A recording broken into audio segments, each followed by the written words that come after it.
నిజాయితీగా పనిచేసే ఆఫీసర్లు అంటే మన రాజకీయ నాయకులకు అస్సలు పడదు. ఎప్పుడెప్పుడు ట్రాన్స్ఫర్ చేద్దామా అని చూస్తారు. అలాంటి నిజాయితీ గల ఆఫీసర్లు బదిలీ అవుతుంటే బదిలీ చేయొద్దంటూ జనాలు రోడ్డెక్కి మరి ధర్నాలు చేస్తారు. అలాంటి సంఘటనల్ని మనం ఇప్పటివరకు ఎన్నో చూసాం. కానీ ఓ రాష్ట్ర మినిస్టర్ ఇలాంటి కలెక్టర్ నాకు కావాలి అంటూ పట్టుబట్టాడంటే ఆ ఆఫీసర్ లో నిజాయితీ ఎంతలా ఉందో అర్థం చేసుకోవచ్చు. తప్పుని తప్పు అని నిలదీస్తూ అక్రమార్కుల గుండెల్లో గుబులు పుట్టించే ఈ ఆఫీసర్ పేరే మైలవరం కృష్ణతేజ. ఇకపోతే ఈ కలెక్టర్ ని తన టీంలోకి తీసుకున్న మంత్రి ఎవరో కాదు, పవన్ కళ్యాణ్. 10 ఏళ్ల పాటు అధికారం కోసం అహర్నిశలు కష్టపడి ప్రజలకు సేవ చేయాలంటే రాజకీయాలే మార్గమని పాలిటిక్స్ లోకి అడుగుపెట్టిన వ్యక్తి ఆయన. అలాంటి నాయకుడికి చంద్రబాబు పెద్ద బాధ్యతలు అప్పగించారు. డిప్యూటీ సీఎం తో పాటు గ్రామీణాభివృద్ధి, గ్రామీణ రక్షిత మంచినీటి సరఫరా, పంచాయతీరాజ్, అటవీ పర్యావరణం, సైన్స్ అండ్ టెక్నాలజీ మంత్రిత్వ శాఖలను కట్టబెట్టారు. ఇక చేతిలో ఉన్నది 5 ఏళ్ల పాటు ప్రజలకు ఇచ్చిన అవకాశాన్ని వాళ్లకు మేలు చేయడం కోసం తిరిగి రుణం తీర్చుకోవడమే. అందుకోసం పవన్ కళ్యాణ్ కు ఓ అద్భుతమైన టీం కావాలి. ప్రత్యేకించి పవన్ పాలనలో ఆయన అనుకున్న లక్ష్యాలను నెరవేర్చడానికి సివిల్స్ సర్వెంట్స్ అధికారులుగా ఉండడం అవసరం. RRR సినిమాలో చెప్పినట్టు యుద్ధాన్ని వెతుక్కుంటూ ఆయుధాలు వాటంతటా అవే వస్తాయని, అలా ఓ యుద్ధ ఆయుధాన్ని వెతుక్కుంటూ కేరళ నుంచి ఏపీకి వస్తున్నట్లు సమాచారం. ఆయనే మన మైలవరపు కృష్ణతేజ. కేరళ క్యాడర్ IAS అధికారి, తెలుగు వ్యక్తి.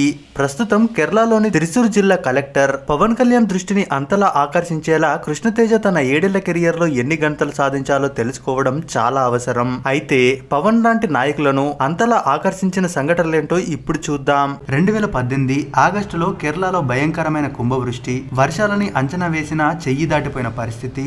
అప్పుడే కొత్తగా వచ్చాడు సబ్ కలెక్టర్ కృష్ణతేజ. నిజానికి ఆ వరద బీభత్సం చూసి కొందరు అధికారులకి ఏం చేయాలో అర్థం కాలేదు. మీరే ఏదో ఒకటి చేయండి అన్నట్టుగా ఉన్నారు. పరిస్థితి చూడబోతే భీకరంగా ఉంది. ప్రకృతి విపత్తులకు సంబంధించి అధికార యంత్రాంగం సన్నద్ధత, అప్రమత్తతే ప్రజల ప్రాణాలకు రక్ష. ఆస్తులు కాదు, ప్రాణ నష్టాన్ని నివారించాలనేది ప్రధాన లక్ష్యం. కుట్టునాడ్, చెంగనూరు ప్రాంతాల డ్యాములు నిండిపోయాయి. ఏ రాత్రం నీళ్లు వదలాలి, తప్పదు. నీళ్లు వదిలాక దిగువ ప్రాంతాల ప్రజల్ని అప్పటికప్పుడే సురక్షిత ప్రాంతాలకు తరలించలేం. దాంతో అధికార యంత్రాంగాన్ని అలర్ట్ చేశారు కృష్ణతేజ. ప్రత్యేకంగా రిలీఫ్ క్యాంపులు ఏర్పాటు చేశారు. 2 లక్షలకు పైగా మందిని యుద్ధ ప్రాతిపదికన సురక్షిత ప్రాంతాలకు తరలించారు. ఎవరు మొరాయించినా సరే ఊరుకునేది లేదు. ఇక బోట్లను సమకూర్చుకుని పోలీసులే కాదు, NDRF, BSF బలగాలను రంగంలోకి దింపారు. దీనికోసం 200కు పైగా బోట్లను ఉపయోగించారు. కుట్టనాడ్ ఏరియాలోని 95% మందిని రిలీఫ్ క్యాంపులో చేర్చారు. మనుషులు సరే, మరి పశు సంపద సంగతేంటి? వాటిని కూడా తరలించారు. ఒక మంత్రి, ఒక ఉన్నతాధికారి కలిసి పనిచేస్తే సాధ్యమైంది. ఇలా 48 గంటల్లో 2 లక్షలకు పైగా మందిని తరలించి తర్వాత తప్పనిసరి డ్యాముల్లో నుంచి నీళ్లు వదిలారు. అసలు సమస్య ఆ తర్వాత ప్రాణాలు కాపాడారు. పంటలు కొట్టుకుపోయాయి. 41,000 మంది ఉపాధి, నిత్యావసరాలు, ఇతర సహాయం కోసం మళ్లీ అందుబాటులో ఉన్న నిధులన్నీ వాడారు. గివ్ ఇండియా, బెటర్ ఇండియా వంటి ఆర్గనైజేషన్లు సహాయపడ్డాయి. వరల్డ్ హెల్త్ ఆర్గనైజేషన్ ఇచ్చిన మందుల్ని వాడాల్సిన అవసరం లేకుండా అందుబాటులో ఉన్న రాష్ట్ర ప్రభుత్వ మందుల్ని సమీకరించి రిలీఫ్ క్యాంపుల్లో వాడారు. తద్వారా వరదల్లో వ్యాప్తి చెందే వ్యాధుల్ని నివారించారు. ఇలాంటి పనుల్లో సంయమనం, సమన్వయం చాలా అవసరం. ఓ ఉన్నతాధికారికి కీలక సమయాల్లో అవి ఎంత ఉపయోగమో, ప్రజలకు ఎలా ఉపయోగకరమో కృష్ణతేజ సబ్ కలెక్టర్ గా ఉంటూనే చేసి చూపించారు. అధికారిగా తాను చేయాల్సింది చేసి ఆయన ఊరుకోలేదు, ప్రజల్నే కదిలించారు. ఐఎం ఫర్ అలెప్పి పేరుతో ఫేస్బుక్ లో ఓ క్యాంపెయిన్ మొదలు పెట్టారు. వరదలతో సర్వస్వం కోల్పోయిన వారికి అండగా కదిలి రావాలని పిలుపునిచ్చారు. ఫేస్బుక్ లో ఆయన పెట్టిన పోస్ట్ కి 6 గంటల్లోనే భారీగా స్పందన వచ్చింది. ఆర్థిక సహాయం, విద్యార్థులకు పుస్తకాలు కొనివ్వడం, సీనియర్ సిటిజన్లను ఆదుకోవడం, మౌలిక వసతుల కల్పన, హెల్త్ కేర్ సేవలు, మత్స్యకారులకు సహకారంతో పాటు పచ్చదనాన్ని కాపాడడానికి ఈ క్యాంపెయిన్ ఎంతో ఉపయోగపడింది. అలెప్పి జిల్లాలో 133 మంది రైతులకు పాడి పశువులను అందించారు. వరదల తర్వాత తమ కాళ్లపై తాము నిలబడేలా సహాయం చేశారు. దాదాపు 40,000 మంది పిల్లలకు పుస్తకాలు, స్కూల్ బ్యాగులు, వాటర్ బాటిల్స్ అందించారు. దాంతో స్కూల్లో అటెండెన్స్ శాతం 100కు చేరింది. కొన్ని స్కూళ్లకు కంప్యూటర్లు కూడా అందించారు. పిల్లలకు స్కాలర్షిప్లు ఇప్పించారు. అమ్మాయిలకు సైకిల్స్ అందజేశారు. అలాగే జిల్లాలోని అంగన్వాడీ కేంద్రాలకు వాటర్ ఫిల్టర్లను అందించారు. మరికొందరు దాతలు ముందుకొచ్చి ఇల్లు లేని వారికి ఇల్లు కూడా కట్టించారు. మరి అలాంటి వ్యక్తి కలెక్టర్ అయితే పచ్చటి ప్రకృతే కేరళకు ఓ వరం. అయితే పచ్చని చీర కట్టుకున్న నేలపై కార్పొరేట్ కన్నుపడింది. రూల్స్ కూడా రూట్ నుంచి తప్పుకున్నాయి. అక్రమ కట్టడాలు వెలిశాయి. పచ్చని చెట్లు పోయి విల్లా పేరుతో ఓ కాంక్రీట్ జంగల్ మొలిచింది. చుట్టూ నీళ్లు, మధ్యలో విల్లాని చూసుకుని దాని ఓనర్ మురిసిపోయాడు. కానీ మన కలెక్టర్ దెబ్బకు ఉచ్చపోసుకున్నాడు. జన్మలో అక్రమాలు చేయాలనే ఆలోచన మరోసారి రాకుండా చేశాడు కలెక్టర్ కృష్ణతేజ. అక్రమంగా నిర్మించిన ఈ రిసార్ట్ మొత్తం విలువ 200 కోట్లకు పైగానే ఉంటుంది. 7 స్టార్ రిసార్ట్ ఇది. క్యాపికో అనే కంపెనీ దీన్ని నిర్మించింది. అందులో ఒక రోజు ఉండడానికి 55,000 నుంచి ₹1,00,000 దాకా వసూలు చేస్తారు. వెంబనాడ్ సరస్సు మధ్యలో సముద్రానికి దగ్గరలో ఓ ద్వీపం ఉంది.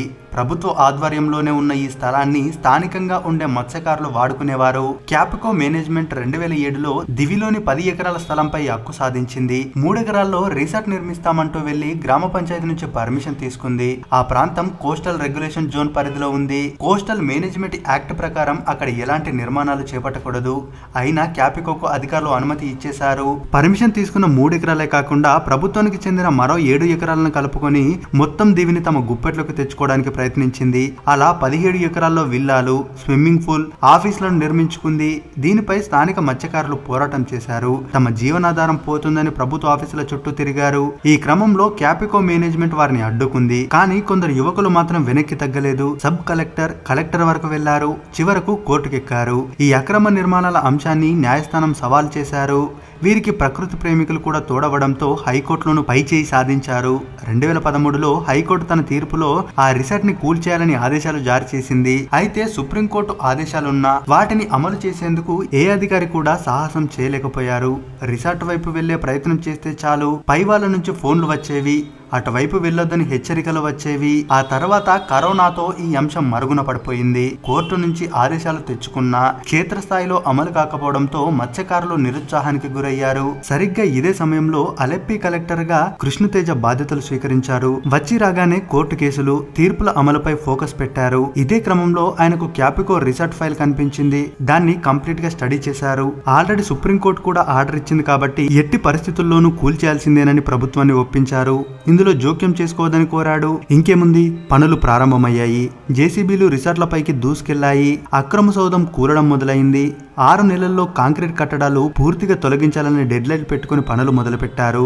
సరస్సులో నీరు కలుషితం కాకుండా, శిథిలాలు సరస్సులో పడకుండా చాలా జాగ్రత్తగా కూల్చేయాలని ఆదేశించారు. అంతేకాదు కూల్చివేత ఖర్చు కూడా పూర్తిగా క్యాపికో యాజమాన్యమే భరించేలా చేశారు. అలా 200 కోట్ల విలువైన అత్యంత ఖరీదైన విల్లాని 20 నిమిషాల్లో కూల్చేయించారు. మొత్తం మీద జనం సొమ్మును అప్పనంగా కట్టేసి అనుభవిద్దామనుకున్న వారికి ఆ రోజు సుస్సుపోయించాడు కృష్ణతేజ.